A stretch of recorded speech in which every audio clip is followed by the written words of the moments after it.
Good afternoon, everybody. This is Rick Manning, President of Americans for Limited Government, coming to you from Washington, D.C. area, Fairfax, Virginia, to be precise. And I wanted to talk to you about a couple of things today. We're going to do hopefully 3-4 things pretty quick, and not spend a lot of time talking about any one thing.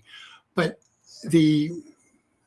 right now we have there was a headline that just drove me nuts in the New York Times today. And it said, the New York Times, I'm reading, Russia cuts gas flow to Europe, intensifies fears it is weaponizing fuel. What world is the New York Times living in? I know they're barely recognizable as having any credibility whatsoever, but intensifying fears that Russia's weaponizing fuel. Perhaps the New York Times didn't recognize, and this is, didn't recognize a simple thing. When the United States said, we're not going to buy Russian oil, we're going to put sanctions on Russian oil. And that was a valid decision. But didn't that weaponize fuel? I mean, didn't that have that effect?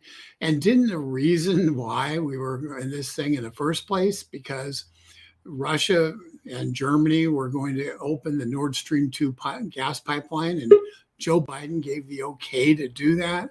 And then all of a sudden people said, wait a second, that's going to be disastrous, including us, in terms of increasing dependency on Europe on Russia for natural gas and oil.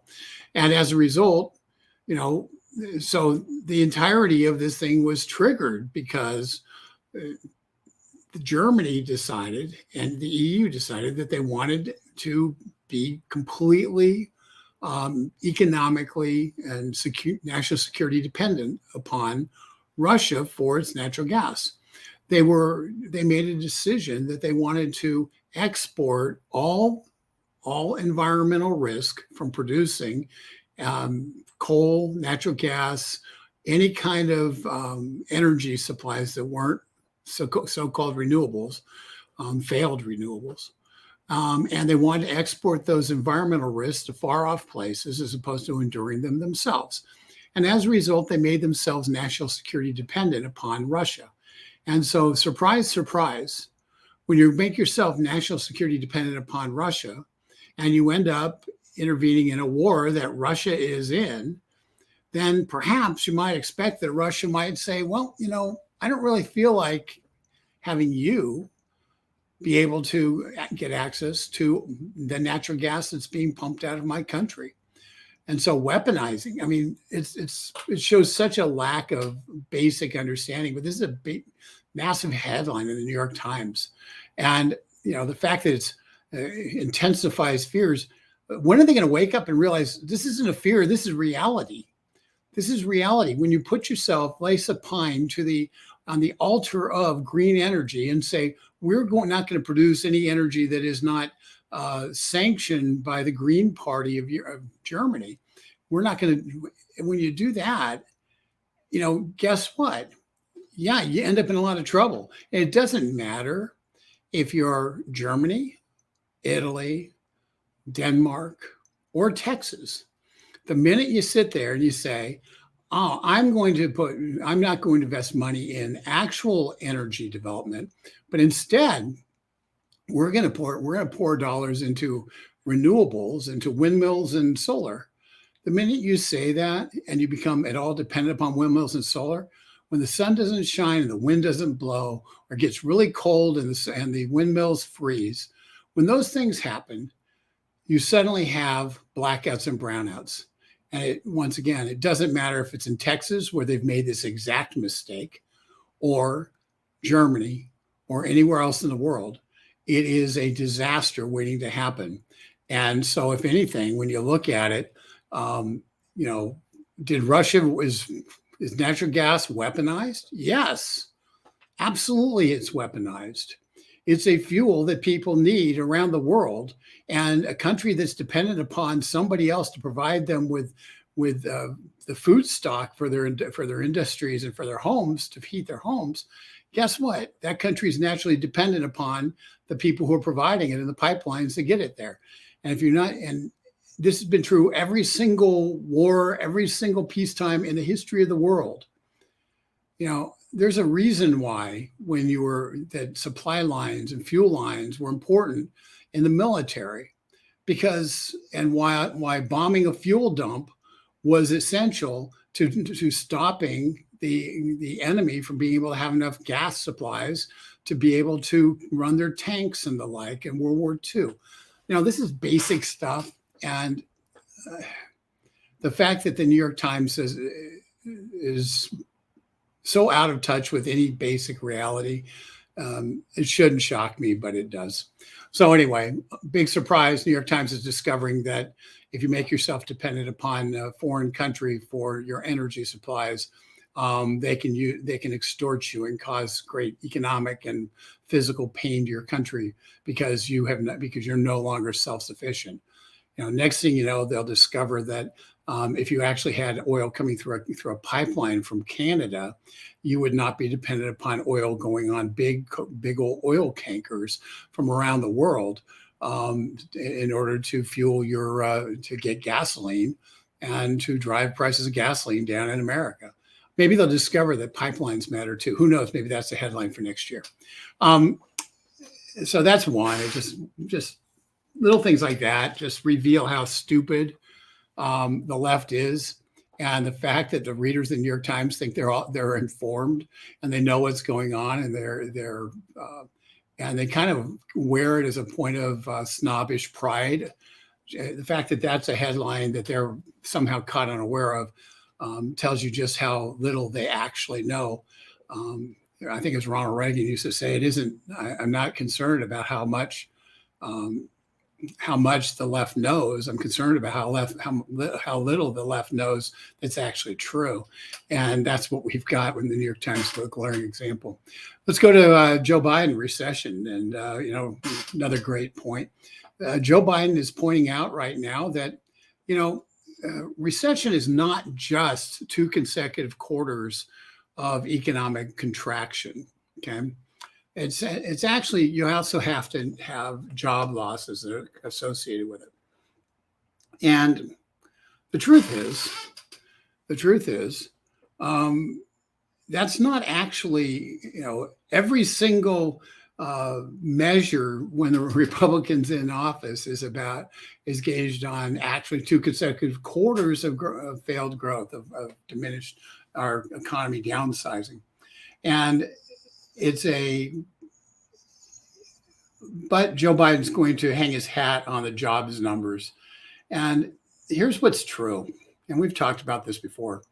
This is a really, really, really precarious place to hang your hat, because for the last 3.5 months, the number of people who've applied for unemployment, new people who've applied for unemployment insurance claims, has gone up virtually every month. Pretty steady curve upward from 166,000 new applications to 361,000 new applications. And on Thursday, we would anticipate it's going to continue to grow. So we've got an 85,000 increase in number of first-time unemployment insurance claims. Recognize that unemployment insurance claims are based upon people who are fired or laid off. They're not for people who are fired with cause. So if you are laid off, and it's also not for people who quit their jobs. So it is truly a place where you can measure the state of what's happening in terms of the balance in the labor force. And what we're seeing is an extreme imbalance leaning towards the labor part of the market is now being balanced out as more and more businesses are finding that that from a profit standpoint, they're having to measure employees' productivity. And if they're not making enough money, they can't afford to just hold on to employees who aren't making them money.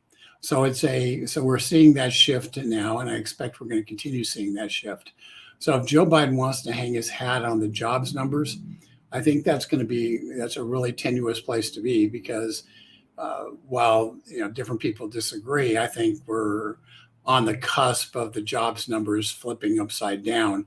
and beginning to see unemployment rates going up, and the number of jobless claims can go up. The reason for that is very simple, and I know jobs is boring to everybody, but let me bear with me. It's something I care about. The reason that that's true is because up until now, the economy has had a surplus of jobs and not enough labor. And we may continue to have that for a while, but essentially, when you have a surplus, at some point, the labor force begins to catch up, and the number of people who are looking for a job catch up with the number of jobs available. What's more, as employers say, with high inflation and the like, I was looking at expanding, but I've been making do with this many employees.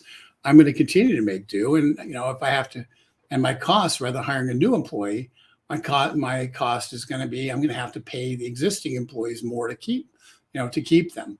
And so you're sitting there looking at this conundrum where the business balance, because of inflation, is shifting over, and they have to pay higher prices for employees, and because when inflation's at 9.1%, real wages are down by 3.4%. I think it's 3.6%. I'm sorry, meaning the amount of money you make versus how much it costs to live. The real wage is down 3.6% so far this year in the last 12 months. So people are asking for more money. So are you going to pay your employees that you know what they do, or are you going to bring in somebody new who's a crapshoot to fill a new position? And the answer is you're probably going to pay your existing employees, and you might take your least efficient employees and send them to the curb and attempt to hire somebody to replace them who's going to be able to be more productive and create more wealth per hour that they work. Because ultimately, people realize this. A lot of people don't realize, particularly young people, that it's interesting that you want to make more money. What's relevant is how much money do you make your employer in the hours that you work? If they have to hire 3 people to do the job they used to do 2 because the 3 people are less efficient, then their cost, the productivity of those employees is down. But if they've got an employee who's able to fill in and be in, basically take the place of 1.5 employees, and they're doing a lot more work and they're hustling, that employee creates more wealth per hour that they work. And in a rational world, a non-union rational world, you have those employees who are creating the wealth for the employers get compensated. They get the raise. Maybe it's only 25 cents an hour, maybe it's only 15 cents an hour, but they get the raise, the merit increase. And the employees who are, getting high out back at the fast food fast food restaurant, those employees don't, because they're not producing additional wealth. They're just there. They're filling a role, but they're not doing anything extra that makes it so they're special above and beyond just anybody else that can be put into place. In Major League Baseball, it'd be called wins against replacement, kind of obscure stat, but that's essentially what we're talking about. It's productivity per employee. And in a small business, you measure the productivity of your individual employees, and the ones who are most productive, who create the most work, create the most wealth. Those employees are the ones who get rewarded, and those who do a B-flat job and punch a clock, those employees don't. And the challenge with places like the federal government or in a union environment, what you have is employees who are guaranteed a raise, are guaranteed to meet cost of living increases. They're guaranteed to, and so they have a set of guarantees that takes away the incentive, not just the incentive for them to work harder, but the incentive for those around them to work harder. Because if you're going to get paid the same, no matter how hard you work, it doesn't really make a whole lot of sense for a rational perspective to bust your tail if there's no incentive at the back end for doing so. And that could be monetary, that could be psychic, that can be days off. There's a lot of different incentives that can be offered. But the bottom line is when we incentivize everybody to work the same level, we get the same level of work. And typically that's becomes your lowest common denominator. And that's how you end up with a government workforce that 25% of whom didn't really feel necessary to even check in once in 10 months, as we discussed last time we were on. So, yeah, we're having a recession. The recession is Thursday. We're likely to have the Bureau of Economic Analysis of the Commerce Department come up with numbers that will show that the second quarter of 2022 will have declined again after the first quarter of 2022 declined. We see the Atlanta Fed, GDP Fed now, doing their analysis guesses that the decline will be about 1.6%, although it's not their final guess, but that's where they're guessing. So we're seeing a decline in our economic growth, and the overall all gross domestic product is the total value of all the goods and services created in an economy in that time period. In this case, in that 3-month period. And so that's what GDP is the total value of everything we create. And it gets measured against inflation and some other things. It's pretty complicated. And quite honestly, it's even those who really understand it don't do a very good job of guessing what's going to happen. So just, you take your experts and take your chances. But I think it's reasonable that the average person out there believes we're in a recession, first of all. Second of all, 64% of Americans say their personal situation is getting worse. 2/3 of Americans are saying their personal financial situation is getting worse. Not good. We have 58% of Americans who are living paycheck to paycheck. Not good, particularly if, as I expect to have occur, we start seeing job losses to accompany this inflationary cycle. And those job losses at that point are devastating when people are working paycheck to paycheck.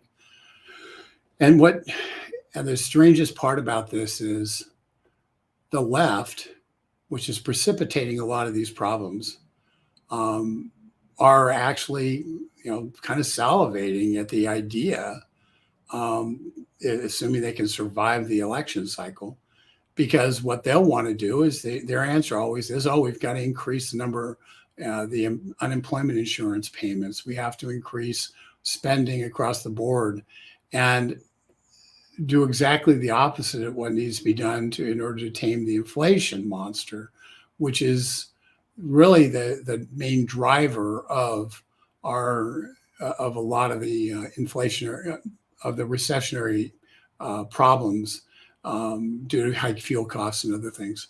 So we're going to see a battle over the size and scope of government based on recession, because the Democrats never saw a problem that they couldn't spend money to solve.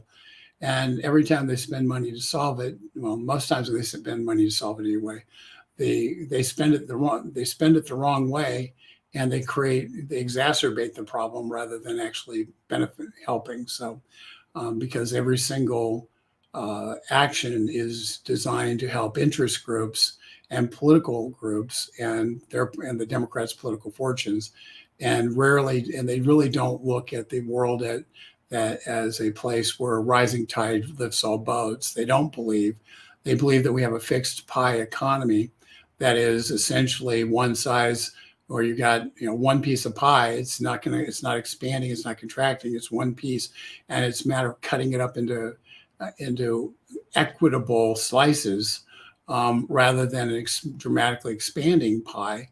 And when you expand the pie, that's when everybody in the economy has their situation go better. That's what Donald Trump did. That's why the bottom 20% earners in the country under Donald Trump were receiving massive raises as measured against inflation. Now, were they making more money than the top 20%? No. But as a proportion of how much they made, they were getting significant increases in the amount of money that they were making. And so it created an environment where a dynamic economy, low energy prices, and it really created an environment where people were able to get hope that if they tied into the American economy, if they tied into the American dream, that there was a hope that they could get outside of the poverty, the despair of poverty, the poverty cycle that the Democrats love to keep people in, based upon their desire to have people be dependents on Democrat government largesse, as opposed to being independent of needing government handouts to survive. So that's the fight we're going to have ahead. Right now, just pay attention. On Thursday, we're likely to have a recession announced. But I think most people realize we've been in a recession for a while. It's not going to be a surprise. And Joe Biden is going to make the mistake of continue to deny it's occurring. And if I were to give him one piece of advice, it would be embrace the problems people are having because of inflation, because of recession, because of slowdown on various areas, lack of supply, the supply chain shortages. Embrace people's problem, embrace where people are feeling pain rather than denying the pain is being felt. It's hard to be compassionate or empathetic if you don't acknowledge that people are being hurt when they go in the grocery store and they have to decide what they're going to buy when they can't get baby formula still. It's if you don't actually understand that, you don't acknowledge that, nobody's going to trust you to fix it. So if I were to give them one piece of advice, that would be it. The good news is they're not watching and they're not going to take it. It's bad for the country, but it's good politically. The third thing that I wanted to talk about, I'm going to make this one pretty quick because I wrote a piece and I thought the piece was pretty good, but it's as strange as it might seem. Sometimes I think pieces are really good and they interest me, but believe it or not, they don't interest anybody else. And this is one of those. The House of Representatives is going to have a hearing this week on Thursday. At least they're hoping to have a hearing on Thursday, talking about what happened with the Washington Redskins within their business and as it related to some sexual harassment claims 10 years ago.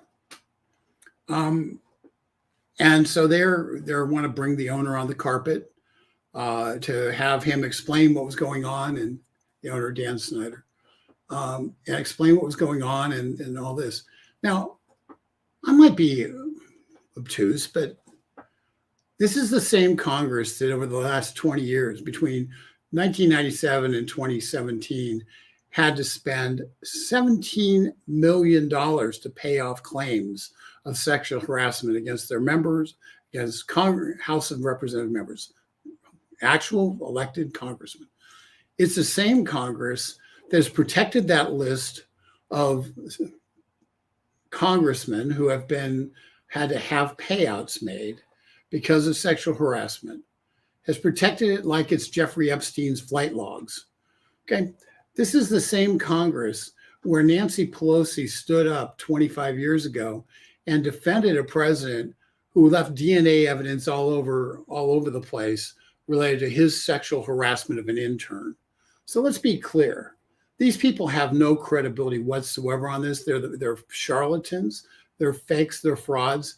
And it really irritates me that they're spending precious time when I can name you 10 major problems in this country. And I did in the article, and I encourage you to look at it.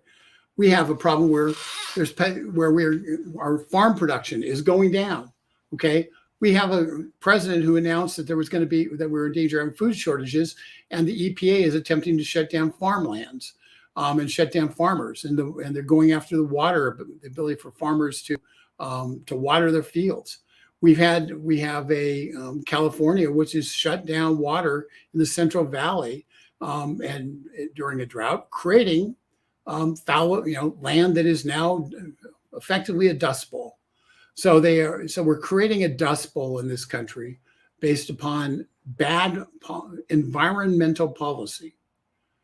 And by doing that, oh, and by the way, the cost of diesel still is so high that farmers can't afford to transport, can't afford to plow their fields, can't afford to harvest their fields. So at a time when Russia's exports of wheat is going to be diminished, Ukrainian exports of wheat is going to be diminished, America's export of food is going to be diminished because of internal policies. The Netherlands in Europe is one of the biggest exporters of food in the world. Their exports are going to be diminished because of climate change, environmental policies, all wrapped around this Green New Deal notion and an attempt to, you can't make any other conclusion that the left, that the Green New Deal advocates, that those who are attacking, innocuously attacking farming on a whole variety of things related to both herbicides and the ability to get fertilizer, this attack on farming is designed with a single thing in mind, and that is famine.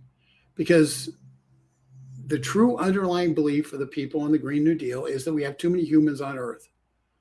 And so they don't look at economic prosperity and at people being able to have a full stomach living in places in Africa and elsewhere around the world. They don't look at that as a virtue. They look at it as a vice. And it is and I can't express how evil that is, and we haven't talked much about it, but we're going to get into farm policy and food production a lot more because it's under attack. And folks, for those of you who don't know, food doesn't just show up at the grocery store. The chicken doesn't just show up at the grocery store. The meat doesn't just show up at the grocery store. Vegetables don't just show up at the grocery store. Somebody has to grow them. Somebody has to feed them in both cases, and somebody has to harvest them. Somebody has to then ship them, and in order for it to get to your grocery store. So, and by the way, they're even going after the fertilizer used for gardens as being too high in certain chemicals, and as a result, they're saying that it has a negative impact on our waterways, and it's long and complicated. But bottom line is, don't feel safe as you have a garden, because they're going to try to cut the ability for you to be able to fertilize your garden, or the fertilizer you can get to be nearly as effective as the ones we have now. So this is a problem. It's a big problem. It's fundamental. If you go after both energy production, energy capacity, actually turn your lights on, actually heat your food, you turn off that, you go after energy, and you go after the ability to actually get food and have food available, and disrupt the supply chain at the very beginning by making it so farmer production's down 45% as the efforts in Sri Lanka created, which caused the Sri Lanka government to fall because farmers said enough is enough. In the Netherlands, same thing. You have farmers, their productions can go down 45%. They want to have them kill off part of their livestock because they don't want them producing that livestock. They don't want us selling it around the world. Folks, this is not about environmentalism. It's about power and control and an attempt to fundamentally transform everything to a manageable economy where they dictate how much food is available. And by dictating how much food is available, how much energy is available, they dictate how many people survive. It's evil beyond comprehension. And just be aware, this is where we're at. This is where we are in America today. And this is where we are in the world today.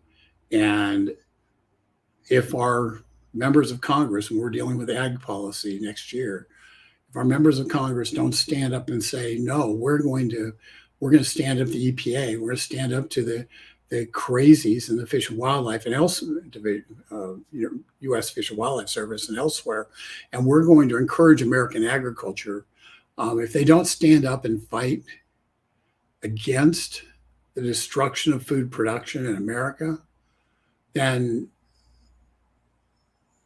a lot of this, if they control the food supply, they control, the left controls everything. And we just can't allow it to occur. So we have to we're the governed. It's our consent they need.